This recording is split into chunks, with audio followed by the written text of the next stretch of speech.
আসসালামু আলাইকুম ওয়া রাহমাতুল্লাহি ওয়া বারাকাতুহু।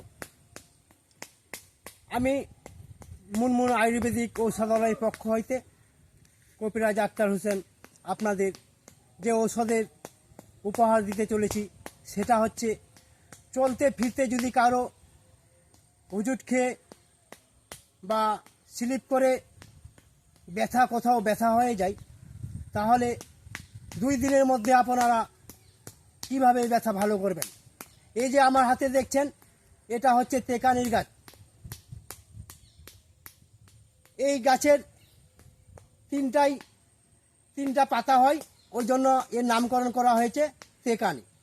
এই তেকানির গাছের শিকড় বা নিচের অংশটা নিয়ে পেষণ করে যেখানে ব্যথা হয়েছে সেখানে ভালোভাবে প্রলেপ দিয়ে হালকা করে যদি বেঁধে রাখতে পারেন 2-3 দিন, তাহলে আপনাদের ব্যথা ইনশাল্লাহ ভালো হয়ে যাবে।